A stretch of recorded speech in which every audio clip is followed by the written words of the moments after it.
Galaxy News Hour live। 5 दिन चलेको माओवादी केन्द्रीय कमिटी बैठकमा अध्यक्ष पुष्पकमल दाहालले पार्टी जस्तो भएन भनेर आत्मआलोचना गरे। तर माओवादी कुन हदसम्म विकृत भइसक्यो भन्ने विभिन्न काण्ड र प्रकरणमा मुछिएका नेताहरूको सूचीले प्रश्न पार्छ। बैठकमा यसबारे पनि चिन्ता व्यक्त भयो र पार्टी रूपान्तरण अभियान घोषणा पनि गर्यो। जनसमर्थन गुमाइसकेको आवाज पाइसकेको पार्टी अब सुध्रिएला भन्ने सानो छनक आउला कि भन्ठानेकाहरूको आशामाथि त्यो बेला तुषारापात हुन पुग्यो जब पार्टी बैठकमा रूपान्तरणको बहस चलिरहेकै बेला एकजना विवादास्पद व्यक्तिलाई पार्टीकै अध्यक्ष दाहालले मन्त्री परिषदको निर्णय गराई लुम्बिनी क्षेत्र विकास कोषको उपाध्यक्ष जस्तो महत्त्वपूर्ण राजनीतिक नियुक्ति दिलाइदिए। कांग्रेसबाट एमाले हुँदै माओवादी कोटामा उच्च राजनैतिक पद पाउँदै आएका रालका लामाको विगत कम्ता विवादास्पद छैन। नक्कली नागरिकता, राहदानीदेखि सम्पत्ति शुद्धिकरण अनि लकरमा हतियारसम्म राखेको जस्ता गम्भीर आरोप लागे पनि उनी कहिल्यै दण्डित हुनु परेन। नागरिकलाई ठगीसम्मको गम्भीर आरोप लागेका लामाले विवादास्पद पृष्ठभूमिका बीच पनि अनुचित प्रभावकै आडमा अर्को नियुक्ति खाएको बुझ्न गाह्रो छैन। देशको प्रतिष्ठा जोडिए र नितान्त असल आचरण भएका विज्ञलाई दिनुपर्ने नियुक्ति दिलाएर माओवादी रूपान्तरण हुने बाटोमा छैन भन्ने प्रष्ट सन्देश दाहालले दिएका छन्। माओवादी यदि रूपान्तरणकै बाटोमा हुँदो हो त उसले असल छवि भएका विज्ञलाई विश्वभर प्रतिष्ठा जोडिएको धार्मिक थलोको नियुक्ति दिने थियो। तर नेपालमा असल मान्छे नै छैनन् झैं गरेर छानी छानी विवादास्पद व्यक्तिलाई दिएको यस नियुक्तिले दाहालको नियतिमाथि त प्रश्न खडा गरेको छ नै। माओवादी रूपान्तरण होइन अझ खराबी को दलदलमा फसेको प्रश्न बुझिन्छ।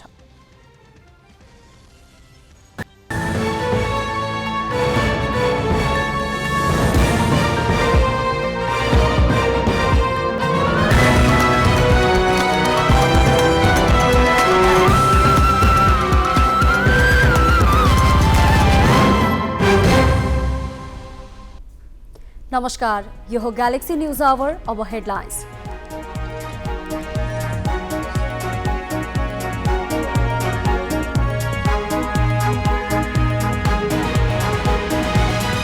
सर्वोच्चको आदेशपछि पनि अख्तियारले भट्टराई र नेपाल अनुसन्धानमा नतान्ने नीतिगत निर्णयबारे पुरानो नजिर बाधक रहेको तर्क। गच्छेदार सहित 4 पूर्व मन्त्रीलाई पक्रन अदालतको अनुमति। सुन तस्करी अनुसन्धानको जिम्मा सीआईबीलाई दिए पनि संसद अवरोध खोल्न एमाले तयार भएन। उच्च स्तरीय समितिको माग यथावत, दुवै सदन आज पनि बन्धक। नागढुङ्गा सिस्ने खोला सुरुङ मार्गको आपतकालीन उद्धार सुरुङ धादिङ र काठमाडौँ दुवै तर्फबाट छेडियो। अबको 4 महिनाभित्र मुख्य सुरुङको काम पनि सकिने। भारतमा विपक्षी दल कांग्रेसका नेता राहुल गान्धी सांसद पदमा पुनः बहाल। प्रधानमन्त्री मोदी विरुद्धको अविश्वास प्रस्तावमाथि भोलिबाट हुने बहसमा भाग लिन पाउने। र डेनमार्कलाई 2-0ले हराउँदै सह आयोजक अस्ट्रेलिया क्वार्टर फाइनल प्रवेश। ट्राइब्रेकरमा नाइजेरियालाई पराजित गरेर इङ्ल्यान्ड पनि अन्तिम 8मा।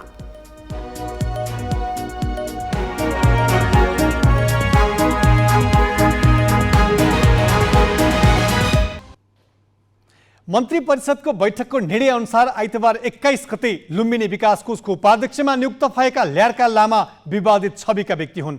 पर्यटन मन्त्री सुदन किरातीको सिफारिसमा लामालाई मन्त्री परिषदले विश्वभरका बौद्ध मार्गीहरूको आस्थाको केन्द्र लुम्बिनी क्षेत्रको विकाससँगै बौद्ध दर्शनको सुवास फैलाउने जिम्मा दिएको छ। लामा यस्तो अभियोग लागेका व्यक्ति हुन् जसले पैसा राख्ने बैंकको लकरमा बन्दुकको गोली राखेकोदेखि दोहोरो नागरिकता र राहदानी प्रकरणमा विवादित थिए। उनी यस्ता आधा दर्जन गैर कानुनी गतिविधिमा संलग्न रहेको भन्दै प्रहरीले पक्राउ गरी कारबाही समेत चलाएका व्यक्ति हुन्। सुशासन कायम गराउन भ्रष्टाचारका एकपछि अर्को फाइल खोल्ने बताइरहेका प्रधानमन्त्री पुष्पकमल दाहाललाई विवादास्पद छविका ल्यार्का लामालाई नै नियुक्त गर्नुपर्ने अवस्था किन आयो त?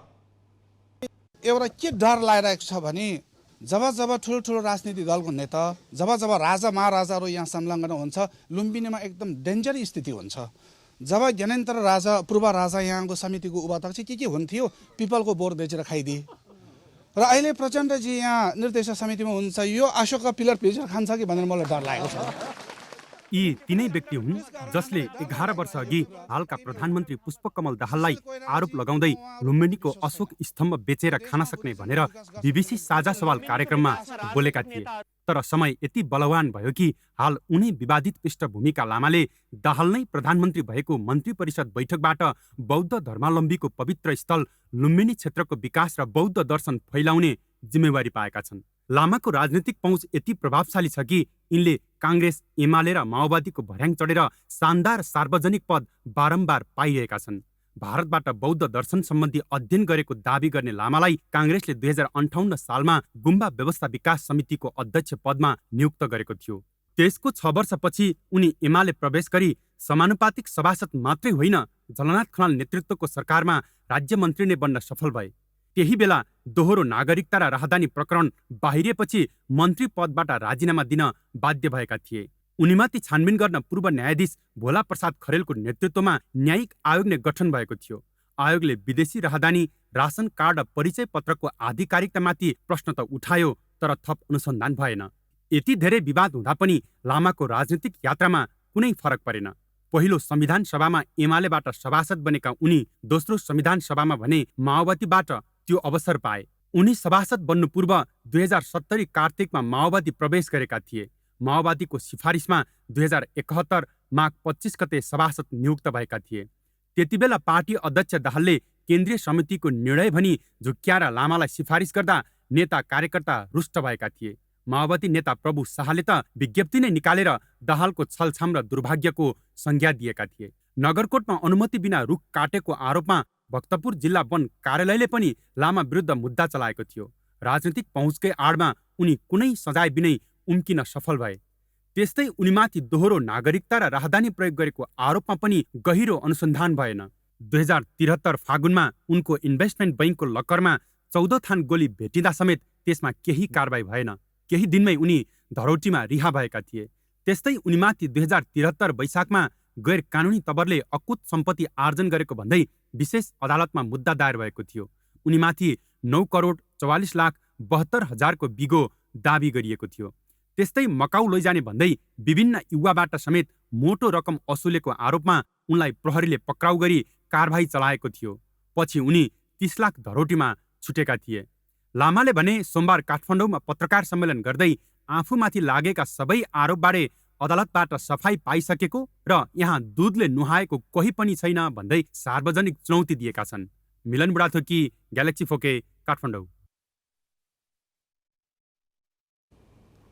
दिनहुँ सुशासनका गफ गर्न नथाक्ने माओवादी अध्यक्ष एवं प्रधानमन्त्री पुष्पकमल दाहालले विवादित पृष्ठभूमि भएका ल्यार्का लामालाई लुम्बिनी विकास कोषमा नियुक्त गरेर के सन्देश दिन खोजेका हुन् भनेर माओवादीबारे जानकार विश्लेषक मुमाराम खनाललाई ग्यालेक्सी संवाददाता मिलन बुढाथोकीले सोधेका छन्। प्रचण्डको वास्तवमा भन्ने हो भने यो एउटा मात्रै घटना होइन। पार्टीभित्र पनि तपाईँ सबैभन्दा धेरै चाहिँ काण्डमा जुन मान्छे मुचिन्थ्यो उनले त्यति पार्टीको चाहिँ उनले विश्वसनीय पदहरूमा लिएर जान्थे। किनकि उनले चाहिँ त्यहाँ गइसकेपछि प्रचण्डलाई चाहिँ चुनौती दिन उनीहरूलाई सम्भव हुन्न थियो। कुनै पनि काण्डमा परेको नेता सबभन्दा पहिला पदमा जान्छ र प्रचण्डको सबभन्दा नजिक हुन्छ। र अहिले त्यो पार्टीका चाहिँ प्रवक्ताकै तपाईँ हेर्नुभयो भने यति धेरै स्क्यान्डलमा मुछिँदाखेरि प्रवक्ता बनाउने कोही मान्छे किन हुँदैन?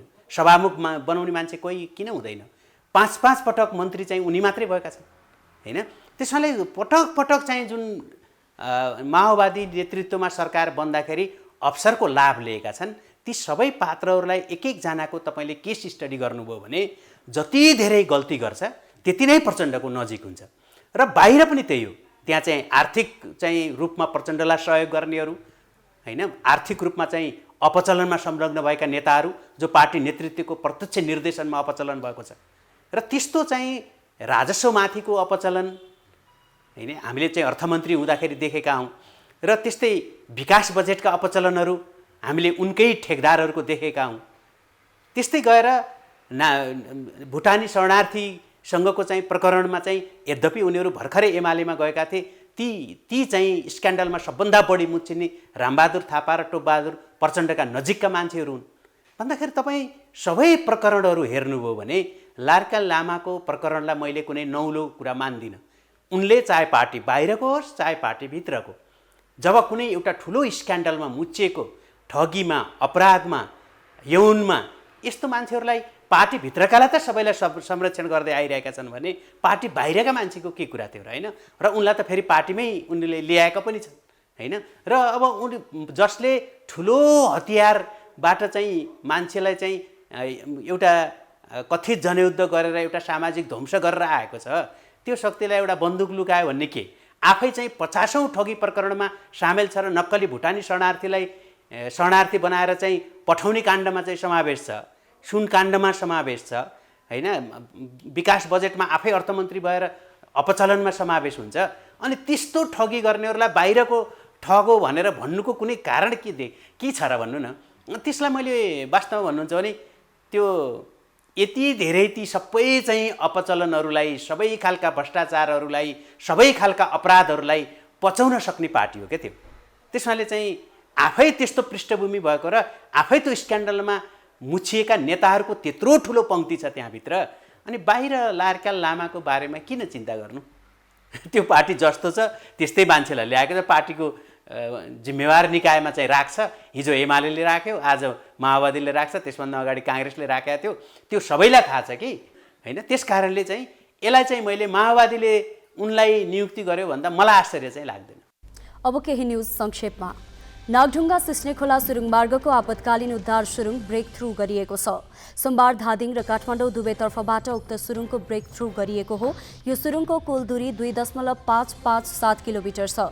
सडक विभागका अनुसार अब यसको फिनिसिङको काम गरिनेछ। 2076 कार्तिक 4 गते शिलान्यास भई निर्माण थालिएको उद्धार सुरुङ सोमबार भौतिक पूर्वाधार तथा यातायात मन्त्री प्रकाश ज्वाला, राज्यमन्त्री नन्दा चपाई, सचिव केशव कुमार शर्मा सहितको टोलीको उपस्थितिमा धादिङ र काठमाडौँ दुवैतर्फबाट छेडिएको हो।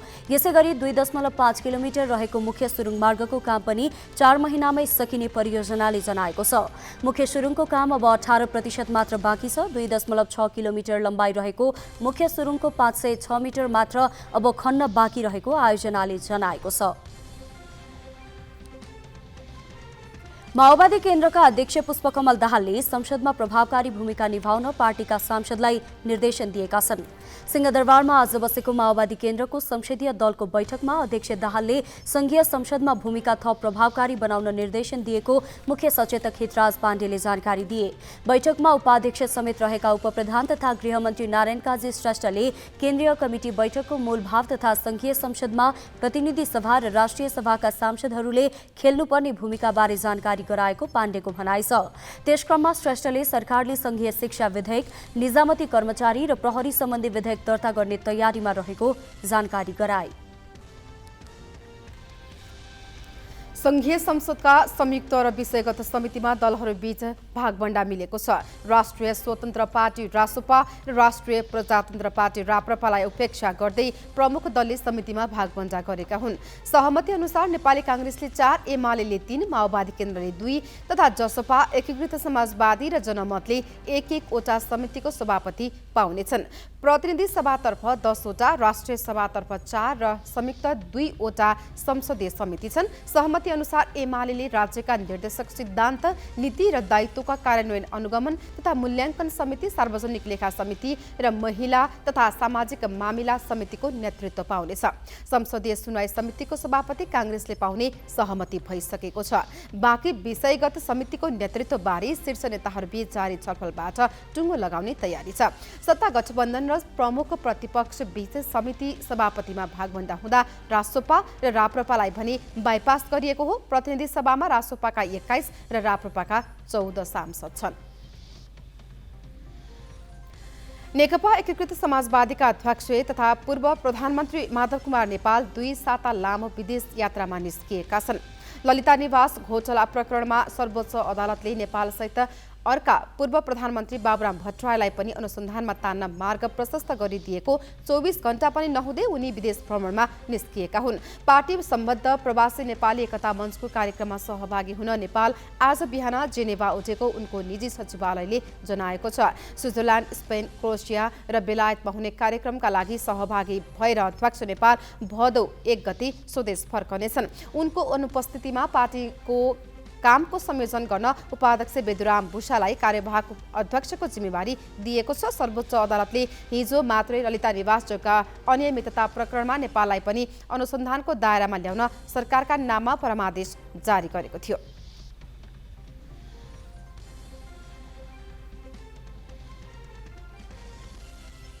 बाँकी प्रसङ्ग सोनिका अर्यालबाट।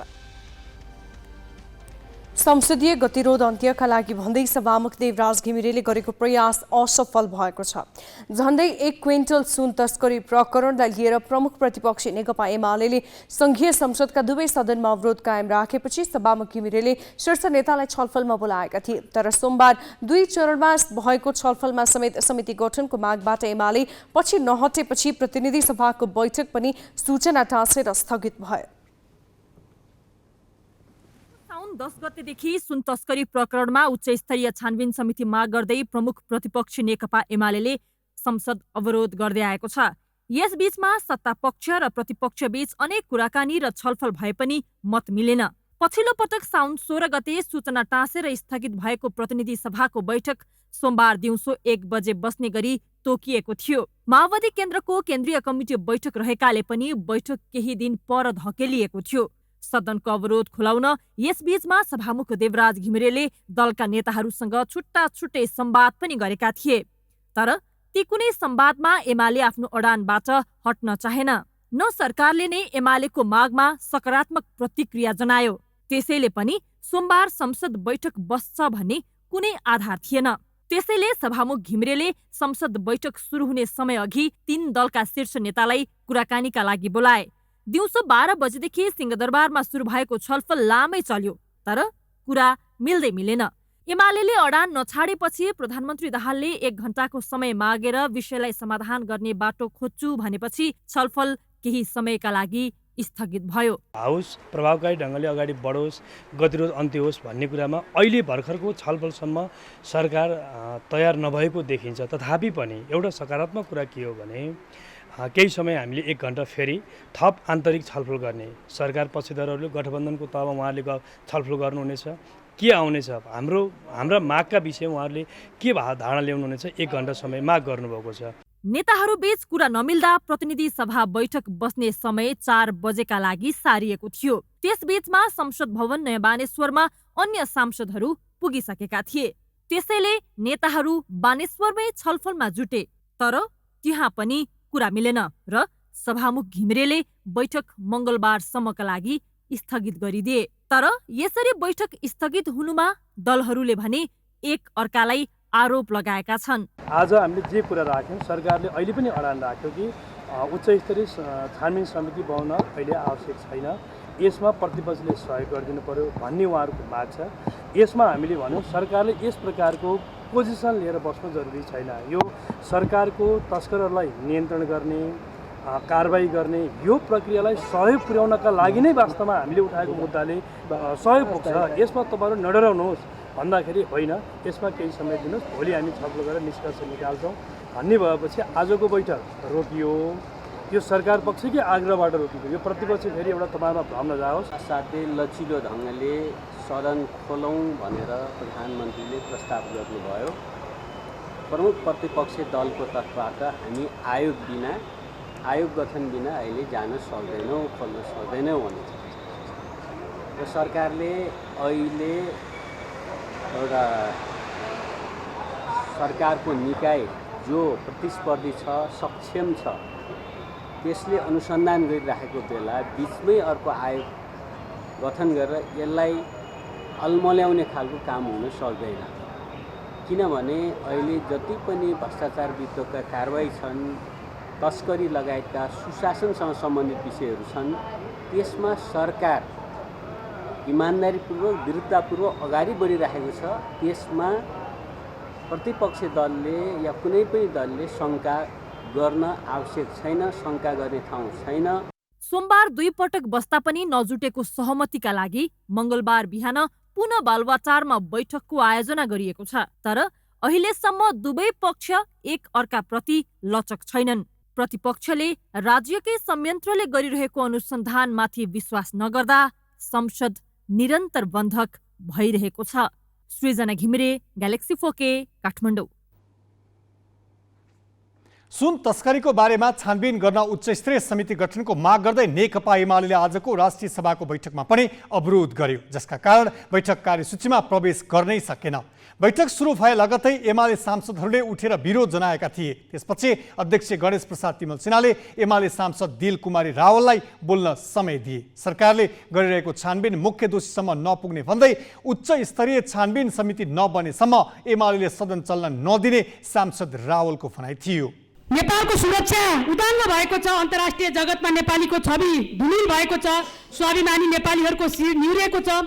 यस्तो परिस्थितिमा पनि वर्तमान गठबन्धन सरकार संवेदनशील बनेको देखिँदैन। सुन काण्डको तथ्य सत्य पत्ता लगाउन उच्च स्तरीय छानबिन समितिको मागसहित नेकपा एमाले सदन अवरुद्ध गरिरहेको छ।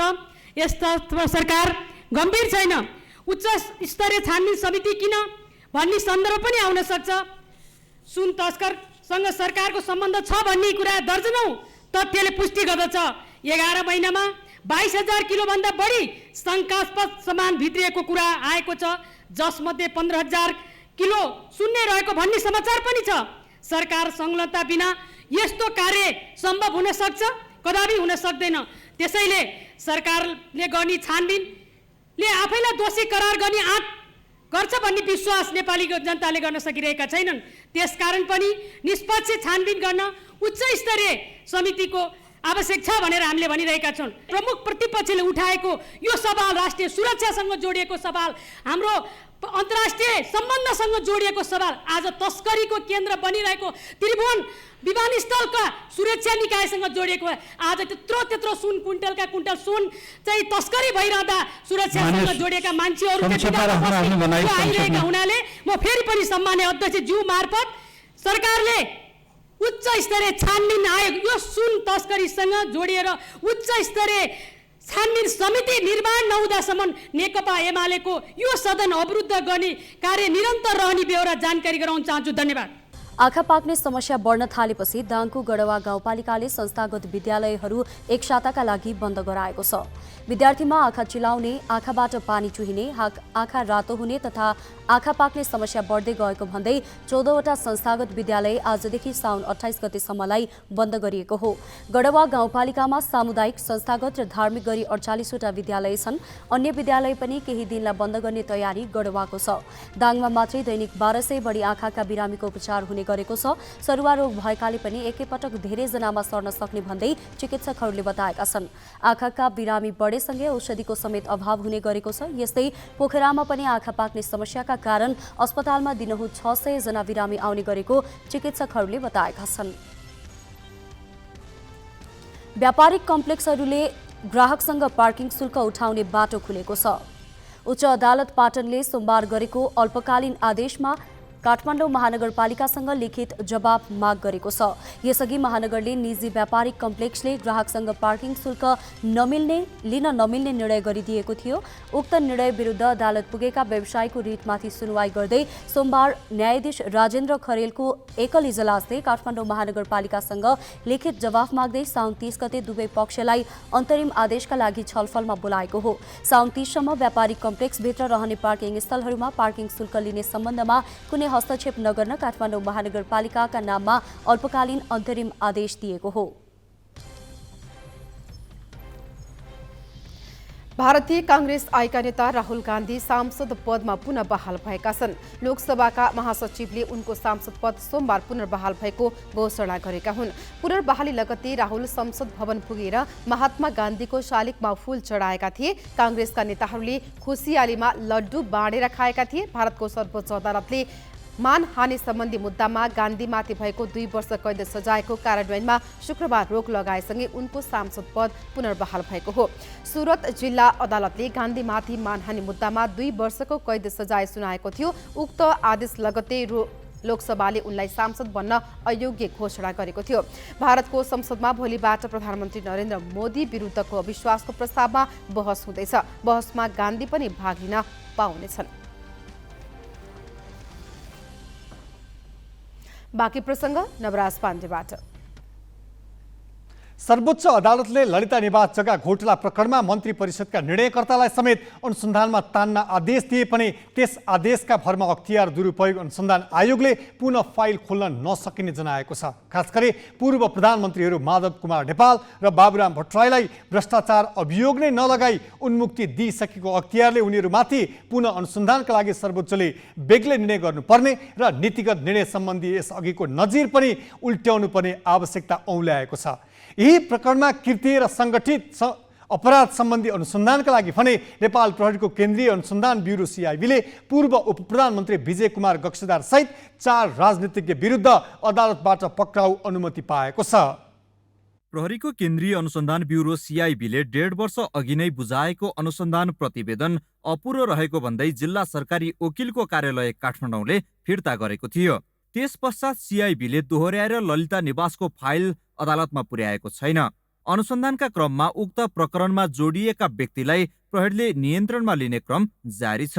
प्रहरी नियन्त्रणमा रहेका आरोपीहरू एकपछि अर्को गर्दै बन्दी प्रत्यक्षीकरणको रिट लिएर सर्वोच्च जाने गरेका थिए। यसमध्येका पछिल्लो रिट निवेदक हुन् पूर्व कर्मचारी योगराज पौडेल। यस रिटमा सर्वोच्चले पौडेललाई रिहा गर्न त आदेश दिएन नै सबैभन्दा माथिल्लो तहबाट निर्णय गर्ने पदाधिकारीलाई पनि उन्मुक्ति दिन नमिल्ने भएकाले तत्काल अनुसन्धानमा तान्न र शीघ्र टुङ्गो लगाउन परमादेश जारी पनि गरिदिएको छ।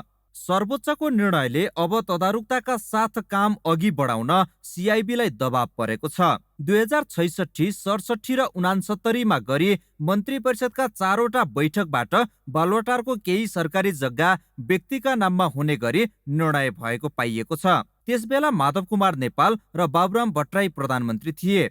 यही प्रकरणमा अख्तियार दुरुपयोग अनुसन्धान आयोगले पूर्व उपप्रधानमन्त्री विजय कुमार गच्छादार, अख्तियारकै पूर्व प्रमुख आयुक्त दीप बस्नेत सहित 75 जना विरुद्ध भ्रष्टाचार मुद्दा चलाइसकेको छ। तर त्यसबेला नेपाल र भट्टराई पनि दूषित निर्णय प्रक्रियामा संलग्न रहेको पाइए पनि मुद्दा चलाउने अधिकार नरहेको भन्दै अख्तियार पन्छिएको थियो। आइतबारको फैसलाले पनि आफूलाई पुनः फाइल खोल्न अनुमति नदिएको अख्तियारको बुझाइ छ। अख्तियारले आइतबारको फैसला सिआइबीका हकमा मात्र आकर्षित हुने भनेको छ। अख्तियारका एक उच्च अधिकारीले ग्यालेक्सीलाई बताए अनुसार सर्वोच्च अदालतले नै मन्त्री परिषदका नीतिगत निर्णयमा अख्तियारले छानबिन गर्न नसक्ने नजिर कायम गरेकाले उक्त नजिर नउल्ट्याएसम्म मन्त्री परिषदका निर्णयलाई लिएर प्रधानमन्त्रीलाई तान्न नमिल्ने अख्तियारको बुझाइ छ। यता सिआइबीले भने जिल्ला अदालत मार्फत पूर्व उपप्रधानमन्त्री विजय कुमार गच्छादार सहित 4 पूर्व मन्त्रीलाई पक्राउ गर्न पनि अनुमति पाएको छ। काङ्ग्रेसका केन्द्रीय सदस्य समेत रहेका पूर्व उपप्रधानमन्त्री गच्छादारका साथै पूर्व मन्त्रीहरू डम्बर बहादुर श्रेष्ठ, चन्द्रदेव जोशी र सञ्जय कुमार शाह विरुद्ध पक्राउ पूर्जी जारी भएको छ। ललिता निवासको सरकारी जग्गा हिनामिना प्रकरणमा सरकारी लिखत किर्ते गरेर व्यक्तिका नाममा लैजान भूमिका खेलेको आरोपमा सिआइबीले अनुसन्धान गरिरहेको छ। बासु खड्का, ग्यालेक्सी फोके, काठमाडौँ। नेपाली कङ्ग्रेसको 13औं महाधिवेशनपछि कङ्ग्रेसमा कृष्ण सिटौलाको नेतृत्वमा तेस्रो धारको उदय भएको थियो।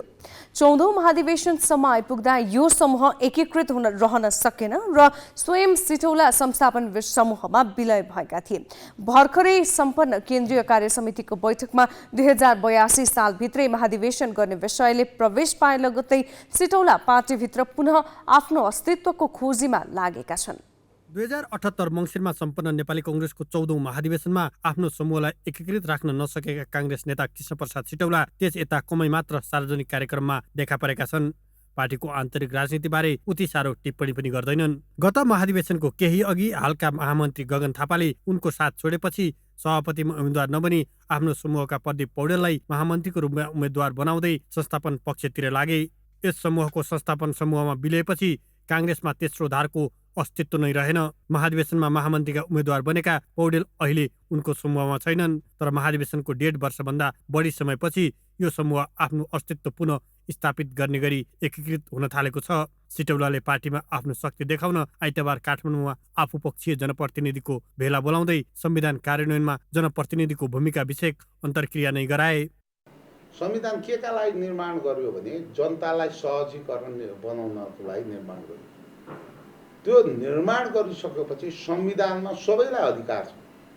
गरिबलाई छ, धनीलाई छ, होइन, खुट्टा हुनेलाई छ, खुट्टा नहुनेलाई छ, होइन, पढेकालाई छ, नपढेकालाई नै छ, होइन, स्कलरलाई नै छ, होइन, लास्ट बेन्चको विद्यार्थीलाई नै छ, होइन, किसानलाई नै छ, होइन, नेपालको सबैभन्दा धनी विनोद चौधरीलाई नै छ, होइन त।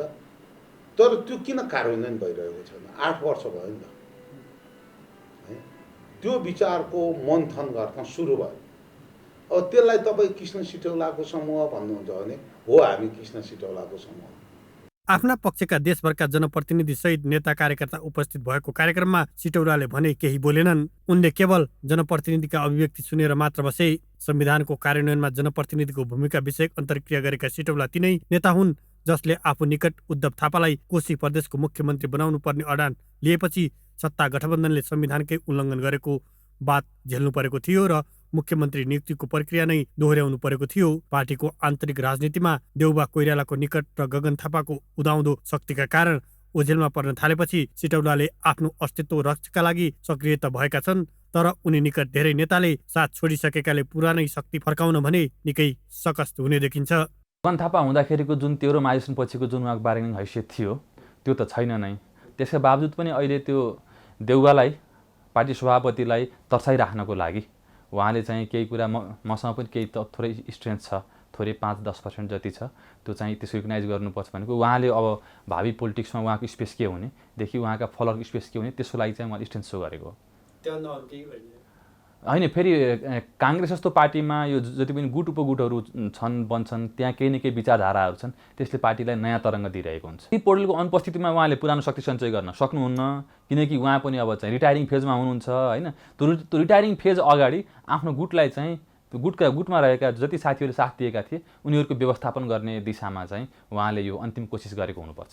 त्यसो त गत महाधिवेशनमा सभापतिको प्रतिस्पर्धामा आम्ने सामने भएका शेरबहादुर देउबा र शेखर कोइरालाको अनपेक्षित निकटता बढेको छ। त्यस बेलाका प्रतिद्वन्दी कोइराला देउबाका उत्तराधिकारी बन्न लालायित छन्। यसले देउबा खेमाका दोस्रो वरियताका नेताले असुरक्षित महसुस गरिरहेका छन्। यस्तो बेलामा सिटौलाले अलग अस्तित्व देखाउन खोज्नु 15औं महाधिवेशनका लागि छिर्के दाउको तयारी बाहेक अरू के हुन सक्छ र? क्यामेरामा सञ्जय घिमिरेका साथ अङ्गराज नेउपाने, ग्यालेक्सी पोके, काठमाडौँ।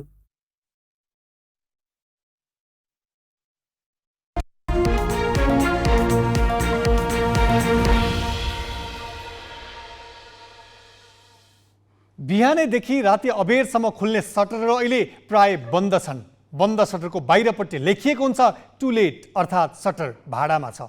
सबै खाले व्यवसायमा आर्थिक मन्दीसँगै देखिएको समस्या यति बेला भयावह नै बन्न पुगेको छ। व्यवसाय गरेर खानेहरू पलायन हुने क्रम चलिरहेको छ। यसै बेला सङ्घीय राजधानी काठमाडौँका प्रमुख ठाउँका सटरहरू खाली छन्। कतै पसल बिक्रीमा छ त कतै सटर भाडामा टाँसेका पोस्टरहरू जताततै देखिन थालेका छन्। खुलेका पसल र व्यवसायमा पनि उत्साहजनक व्यापार रहेको छैन। मुलुककै प्रमुख व्यापारिक केन्द्र हो काठमाडौँको न्यू रोड, अनि साउन महिनामा प्राय ग्राहकको घुइँचो हुने ठाउँ हुन् असन र इन्द्रचोक, जुन यति बेला सुनसान प्राय छन्। व्यापारीहरू ग्राहकको प्रतीक्षामा छन्, तर बोहनी हुन समेत मुस्किल भइरहेको गुनासो व्यापारीहरूको छ। व्यापार त बन्ने कमी भन्नुपर्छ, कमी छ त्यो। अहिले हाम्रो त सबै मिक्सी जाने हो, तर अहिले अलिअलि गयो भने हरियै जान्छ बढी, त्यो धेरै कम छ, 25% पनि छैन जस्तो लाग्छ। व्यापार त अहिले छैन बहिनी, अब धेरै आर्थिक मन्दीले गर्दा होला। मेरो आफ्नो पसल पनि बन्द गरेर यतातिरको व्यापार के छ भनेर यसो हेर्न पनि निस्केको, अनि यता मन्दिरतिर पनि घर आएको। व्यापारै छैन अहिले बजारमा, ठ्याप्पै छ। मान्छेलाई अब बाँच्नलाई मुस्किल परिसक्यो। पहिलाभन्दा चाहिँ धेरै नै घटेछ। पहिला त बरु एकदम राम्रै थियो व्यापार, होइन। अहिलेको स्थिति अनुसार चाहिँ व्यापार चाहिँ प्राय 50% घटिसक्यो। कोभिड अघिका वर्षहरूमा साउन लाग्न साथ इन्द्रचोक असनका पसलहरूमा थामी नसक्नु भिड हुन्थ्यो। एकै महिनामा बाँकी 11 महिना बराबरको व्यापार हुन्थ्यो, तर यसपालि साउनको तेस्रो हप्तासम्म पनि ग्राहक आएका छैनन्। यस वर्षलाई भनेर मगाइएका साउने सामग्री गोदाममै छन्। पसलमा हरियो चुरापोते किन्ने र मेहन्दी लगाउनेहरू पनि खासै देखिँदैनन्। करिब 2 वर्ष अघि दैनिक 1 लाखदेखि 5 लाख रुपियाँसम्मको व्यापार गर्ने पसलमा अहिले 1000 रुपियाँ पुर्याउन पनि धौधौ परेको व्यापारीहरू बताउँछन्। किरानामा खै कसो भने अब दैनिक चाहिने चिज अलिअलि अब पहिले महिना लाने छ भने अहिले डे बाई डेको मात्र अलिअलि जान्छ, त्यस्तै हो। दाल चामल त्यही तरकारी हो। अब यो दिउँसो खाजाहरू जस्तै छैन, पहिला जस्तो त 50 भन्दा बेसी नै घटेको छ अहिले त। एक त पैसै नभएको हो, पैसा हुने जति सहकारीले खाएर डुबाइहाल्यो, अनि त्यसले गर्दा पनि अलिक गाह्रो छ। अब हुनेहरूसित बडा पैसा त्यो बाहिर निस्किने होइन, अब नहुनेहरूको डुबेर बस्यो। व्यापार व्यवसाय अहिले डामाडोल छ बिजनेस मार्केटमा। अहिले यो खै आर्थिक मन्दी भन्छन्, पैसा छैन भन्छ जसले पनि, पैसै छैन भन्छ, के हो बुझ्न नसकिने। देशको ताल यस्तो हो भने कसरी गरी खाने। थोरै सुधार भएको थियो बिचमा कोभिड पछाडि, तर फेरि यो तपाईँको 6-7 महिना हो के हो 6-7 महिना चाहिँ व्यापार बिजनेस डामाडोल भएको।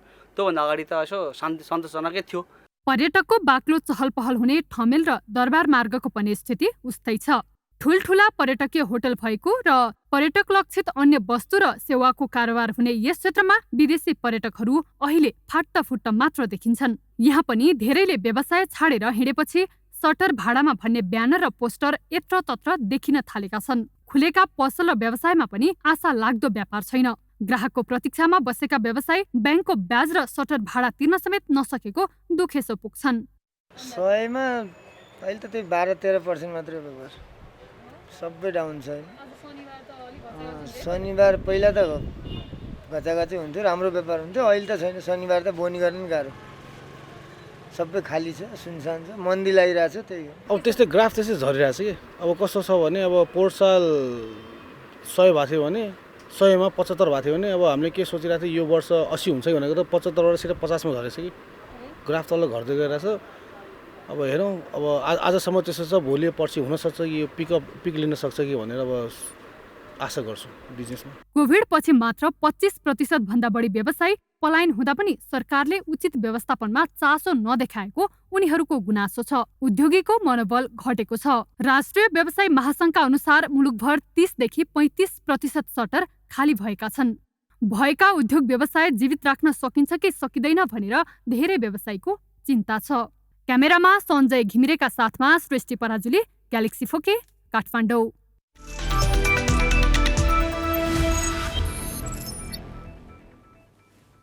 आयोजक अस्ट्रेलिया र इङ्ल्यान्ड फिफा महिला विश्वकपको क्वार्टर फाइनलमा प्रवेश गरेको छ। आज भएको प्री क्वार्टर फाइनलमा नाइजेरियालाई टाइब्रेकरमा 4-2 गोल अन्तरले हराउँदै इङ्ल्यान्डले अन्तिम 8मा स्थान सुरक्षित गरेको हो। खेलमा दुवै टिमबाट गोल हुन सकेको थिएन भने 87औं मिनेटमा इङ्ल्यान्ड 10 खेलाडीमा समेटियो। लरेन जेम्स सिधै रातो कार्ड खाँदै मैदानबाट बाहिरिन्। इङ्ल्यान्ड 10 खेलाडीमा समेटियो। निर्धारित र थप गरिएको समयमा दुवै टिमबाट गोल हुन सकेन। त्यसपछि खेलको निर्णय टाइब्रेकरबाट भएको हो। टाइब्रेकरमा इङ्ल्यान्डको लागि बेथानी इङ्ल्यान्ड, रचेल डाली, एलेक्स ग्रिनवुड र चोलोई केलीले गोल गरिन्। जर्जिया स्टेनवेलले भने गोल गर्न सकिनन्। नाइजेरियाकी क्रिस्टी युचेवी र रसहिडाट इजिवाडेले मात्र गोल गर्दा डिसायर ओपारोनोजी र मिचेली एलोजीले गोल गर्न चुके। अब इङ्ल्यान्डले क्वार्टर फाइनलमा कोलम्बिया र जमैका बीचको विजेतासँग खेल्नेछ। अर्को खेलमा डेनमार्कलाई 2-0ले पराजित गर्दै अस्ट्रेलियाले अन्तिम 8मा स्थान बनाएको छ। अस्ट्रेलियाको जितमा क्याटलिन फोर्ड र हेले रासोले गोल गरिन्। अस्ट्रेलिया 8 वर्षपछि विश्वकपको क्वार्टर फाइनल पुगेको हो। अस्ट्रेलियाले क्वार्टर फाइनलमा फ्रान्स र मोरक्को बीचको विजेतासँग खेल्नेछ।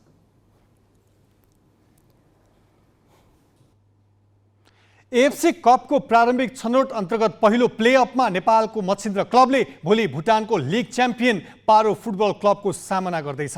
दशरथ रङ्गशालामा हुने खेलको लागि मच्छिन्द्र क्लब तयार रहेको प्रशिक्षक किशोर केसीले बताए। क्लब लाइसेन्स भएको कारण मच्छिन्द्रले यसपटक लिगमा दोस्रो भएर पनि एएफसी कप खेल्ने अवसर पाएको हो। लगातार दोस्रो पटक एएफसी कप खेल्न लागेको मच्छिन्द्रलाई यसपटक पहिलो प्लेअफ जित्ने चुनौती छ। गत संस्करण श्रीलङ्काको ब्लू स्टार स्पोर्ट्स क्लबसँग मच्छिन्द्र पराजित भएको थियो। त्यस हारबाट मच्छिन्द्र सजग छ र जितको लागि तयार रहेको टिमको भनाइ छ। ए डिभिजन लिग खेल्दाका 15 जना खेलाडीले निरन्तरता पाउँदा राष्ट्रिय टोलीका सदस्य सहित 8 जनालाई मच्छिन्द्रले टिममा आबद्ध गरेको छ। राष्ट्रिय टोलीका मिडफिल्डर लखेन लिम्बू, विङ्गर आयुष कलान र defender Sunny Shrestha, league champion church बोइजका विङ्गर आशिष चौधरी र मिडफिल्डर एरिक बिस्ट, रेलिगेसनमा परेको खुमलटारको रेजन सुब्बा र रोहित सुब्बालाई टिमले आबद्ध गरेको छ। मेसाउ केलाई पनि टिममा समावेश गर्ने भने पनि कागजात अझै मिलेको छैन। तर चाहिएको पोजिसनको लागि खेलाडी उपलब्ध रहेको प्रशिक्षक किशोर केसी बताउँछन्। जुन पोजिसनमा चाहिँ हामीलाई गाह्रो थियो त्यो पोजिसनमा चाहिँ ती प्लेयरहरूलाई चाहिँ हामी युज गर्ने काम गर्छौँ। हामी अब 7 जना छ 7 जनालाई युज गर्ने काम चाहिँ गर्दैनौँ। हामी रेल पोजिसनमा रेल म्यानलाई चाहिँ हामी रेल खेलाडीलाई चाहिँ राख्ने कोसिस नै गर्छौँ। भुटानी क्लब पारोको प्रशिक्षक पुष्पलाल शर्माले आफ्नो टिम मच्छिन्द्रबारे जानकार रहेको र सोही अनुरूपको रणनीति लिने बताए। पारोका डिफेन्डर फ्लोरेन्ट कोआरा यसअघि जौलाखेल युथ क्लबबाट खेलिसकेका खेलाडी हुन्, त्यसैले उनी नेपाली क्लबबारे जानकार छन्। And when it comes to preparation for this AFC Cup, yes, we are well prepared for this tournament. Besides, the BOB Bhutan Premier League is also currently happening, and then we have already played 3 matches up there, and then the pre-season preparation has been very well. So we hope and expect to give a very good fight here, and then let's see the results after the game tomorrow. You can't undermine any opponent in the field. Any opponent is an opponent. You play 11 versus 11. Machindra is a good side. We don't care whether they are champions or not, but we go to content them in the field of play. So basically, they are a good team. They are a good side. We know Machindra has fielded a lot of national players, despite not being qualifying for the AFC club license. Despite qualifying, they have qualified and then they have fielded in very good players. So we are prepared for it. They are modest side, so we must respect them. प्रशिक्षक केसीले भने पारो राम्रो team भएको र उसको बलियो पक्ष विदेशी खेलाडी रहेको भन्दै उनीहरूको रणनीतिलाई बुझेर खेल्ने जिकिर गरे। भुटान एउटा बलियो राम्रो र लिगमा उत्कृष्ट टिम फर्स्ट भएरै आएको टिम हो। त्यो टिमलाई हामी अब एउटा सम्मान गरेर खेल्नुपर्ने हुन्छ हामीले, हैन।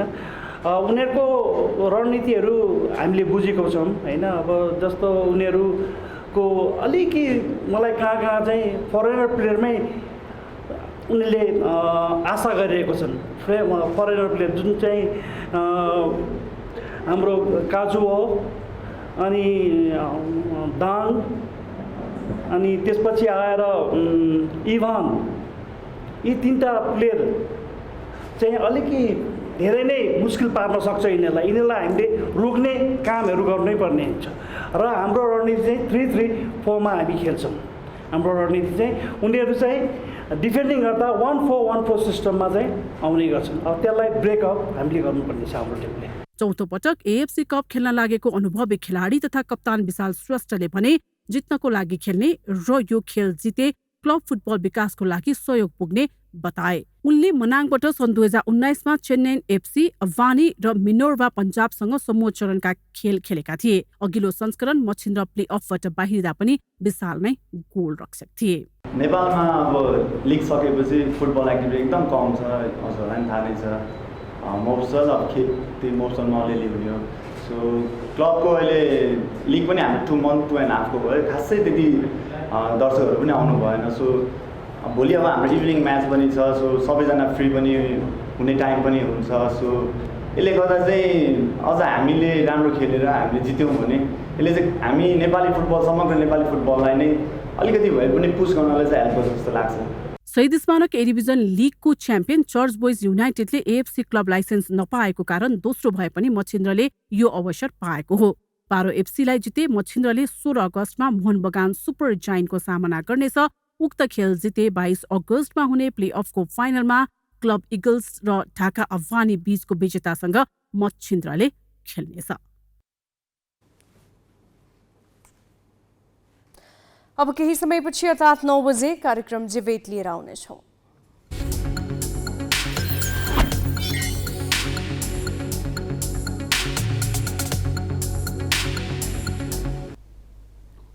हामी ग्यालेक्सी न्यूज आवरको अन्त्यमा छौँ। जाँदा जाँदै हेडलाइन्स।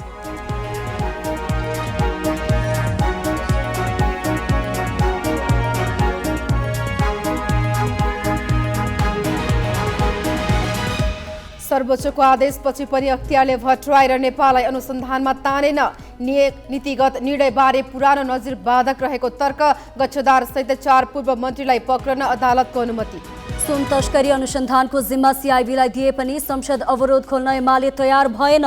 उच्च स्तरीय समितिको माग यथावत। दुवै सदन आज पनि बन्द। नागढुङ्गा सिस्नेखोला सुरुङ मार्गको आपतकालीन उद्धार सुरुङ धादिङ र काठमाडौँ दुवैतर्फबाट छेडियो। अबको 4 महिनाभित्र मुख्य सुरुङको काम पनि सकिने। भारतमा विपक्षी दल कांग्रेसका नेता राहुल गान्धी सांसद पदमा पुनः बहाल। प्रधानमन्त्री मोदी विरुद्धको अविश्वास प्रस्तावमाथि भोलिबाट हुने बहसमा भाग लिन पाउने। र डेनमार्कलाई 2-0ले हराउँदै सह आयोजक अस्ट्रेलिया क्वार्टर फाइनल प्रवेश। टाई ब्रेकरमा नाइजेरियालाई पराजित गरेर इङ्ल्यान्ड पनि अन्तिम 8मा।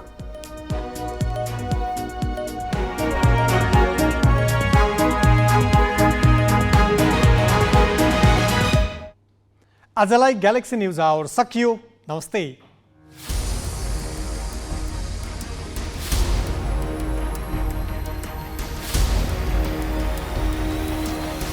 This is Galaxy News Hour Live.